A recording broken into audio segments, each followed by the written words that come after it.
Hello friends, myself Kiran Thakur. Today we'll learn standard 9th English medium subject science. So here revision of first chapter number 2, standard 9th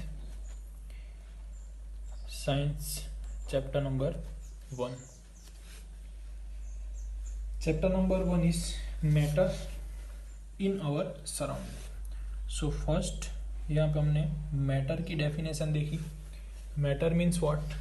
So matter, it means so any object or any object in the world have a mass, occupy mass and volume. So as a consider as a matter.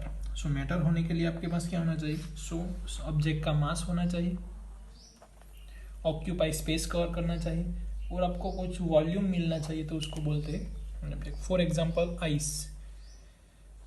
Ice का particular मास होगा और अपने मास के हिसाब से space cover करेगा और उसका आप वॉल्यूम फाइंड कर सकते हो. तो ये बात हुई आपकी ice. For example table, pen, chalk, milk, any object, book, textbook, notebooks, is all are a matter because of a mass and occupy space in their volume. मास के हिसाब से वो स्पेस कवर करेगा और उसका वॉल्यूम फाइंड कर सकते हैं. नाउ सम कैरेक्टरिस्टिक और physical nature of matter. So first is a matter is a made of. First हमने देखा कि मैटर जो है वो पार्टिकल से बना हुआ है. एक स्टेटमेंट देखा हमने. नेक्स्ट स्टेटमेंट, सो मैटर के जो पार्टिकल्स है वो कितने स्मॉल हो सकते हैं, तो ये प्रॉपर्टी देखी. It means how small are the particles of matter.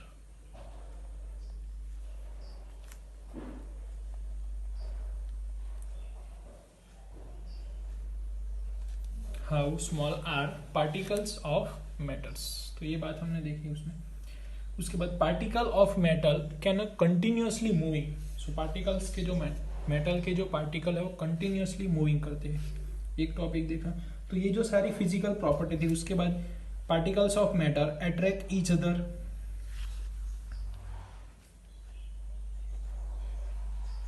Attract each other यानी कि कितने स्मॉल हो सकते हैं, continuously moving.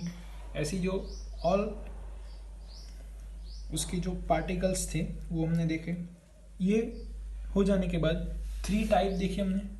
Type of matter कितने टाइप के हो सकते हैं? Solid, liquid and gaseous. So ये जो 3 टाइप है वो हमें ये स्टैंडर्ड में लर्न करनी है. आगे की 2 टाइप भी आ सकती है. टोटल टाइप 5 होती है, जैसे कि Bose Einstein condensation and plasma.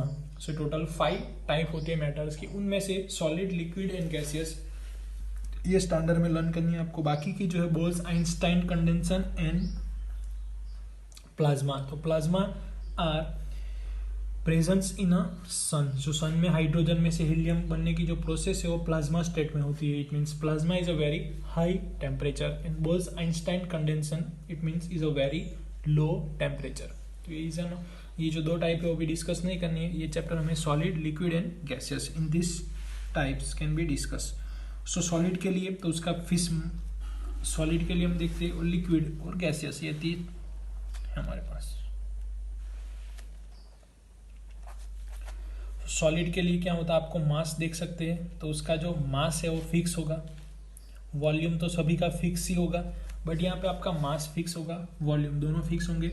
यहाँ पे उसके एक बाद आपको ध्यान में देनी है शेप. शेप के बारे में आपको लिखना है. तो सॉलिड जो होगा उसका शेप फिक्स होगा. तो उसी तरीके से यहाँ पे जो शेप की बात करेंगे तो यहाँ पे फिक्स नहीं होगा.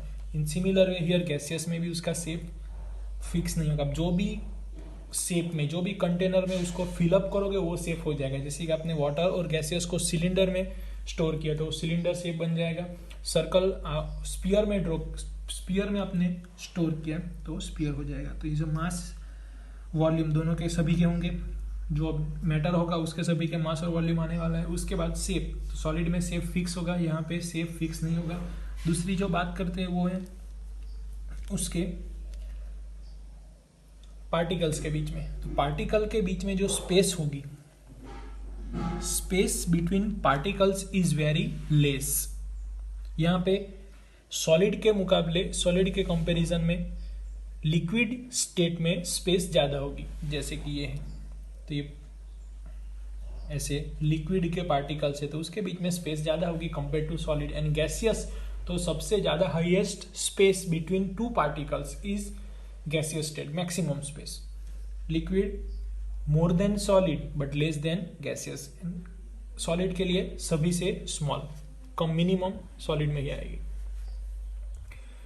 नेक्स्ट, ये जो गैप होती है और स्पेस होती है उसकी वजह से आपको एक इंटरमोलेक्युलर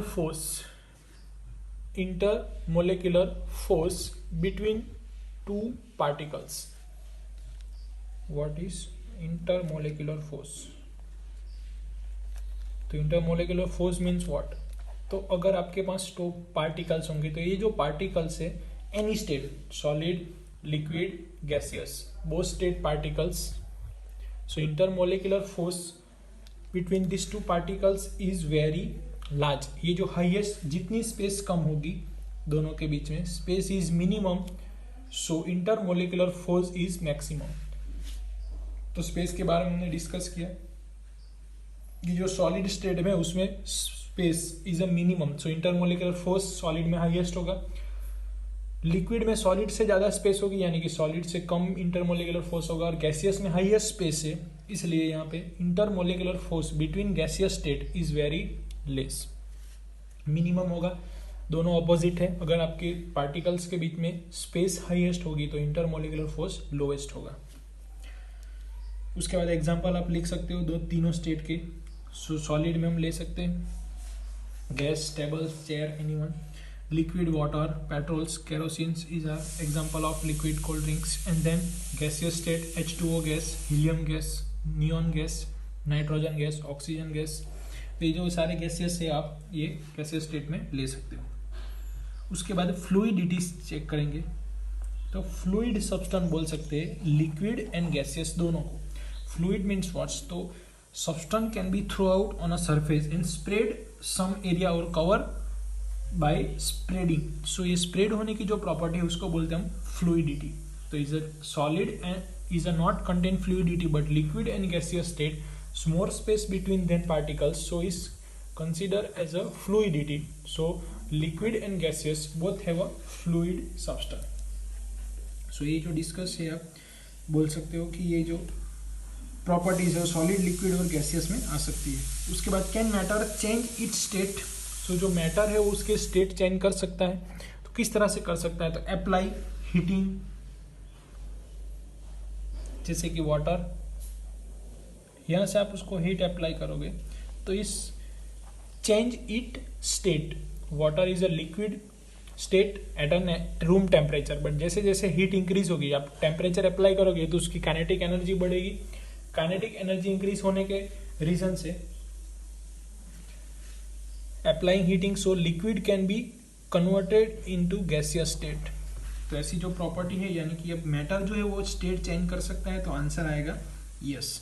सॉलिड में से लिक्विड को आप कन्वर्ट करोगे तो आपके पास सॉलिड स्टेट होगा, वहाँ से आपने हीट अप्लाई की, तो ये मैं डेल्टा सिंबल अप्लाई कर रहा हूँ ट्राइंगल जैसा, इसे अप्लाई हीट, सो वो लिक्विड होगा। अब लिक्विड में से आपने ज़्यादा किया तो वो गैसियस में होगा। यहाँ से सेम, अगर आप गैसियस को कूल करोगे तो लिक्विड में आ गया, लिक्विड को ज़्यादा कूल करोगे तो वो सॉलिड में आ गया। जैसे कि आइस को आपने हीट किया तो लिक्विड वाटर हो गया। अब यहाँ से गैसियस यानी कि क्या, तो वो वाटर क्या बन गया? वेपर। वाटर वेपर को आप कूल डाउन करोगे तो फिर से वाटर बन जाएगा। वाटर को और कूल डाउन करोगे, इट मीन्स डिक्रीज टेम्परेचर, सो इस can be converted into solid state. तो उसकी जो पार्टिकल्स की अरेंजमेंट है वो चेंज हो जाती है। सॉलिड में से पार्टिकल के बीच में जो स्पेस होगी वो कम होगी, जैसे ही आप हीट अप्लाई करोगे तो स्पेस बढ़ जाएगी, उसी तरीके से वाटर वेपर में बढ़ जाएगी। तो ये प्रोसेस हुई कैन चेंज द स्टेट। तो ये जो स्टेट चेंज करने की जो मेथड है उसके पर्टिकुलर नेम है, तो वो समझ लेते हैं। Solid, liquid and gaseous. तो सॉलिड में से लिक्विड होने की जो प्रोसेस है उसको बोलते हैं हम फ्यूजन। सॉलिड में से लिक्विड होने की प्रोसेस है, उसको बोलते हैं फ्यूजन्स। और लिक्विड में से सॉलिड, तो उसको बोलते हैं सॉलिडिफिकेशन। दोनों प्रोसेस हो गई। लिक्विड में से वो सॉलिड में आता है तो उसको बोलते हैं सॉलिडिफिकेशन, और सॉलिड में से लिक्विड में कन्वर्ट होता है तो उसको बोलते हैं फ्यूजन्स। ये एक बात हुई, ये चेन हुई। दूसरी जो बात है वो लिक्विड में से गैसियस होने की। तो लिक्विड में से गैसियस यानी कि वेपर फॉर्म में होता है तो इसलिए बोलते हैं उसको वेपराइजेशन। और गैसियस में कूल करते हैं, उसको कूल डाउन करते हैं यानी कि कंडेन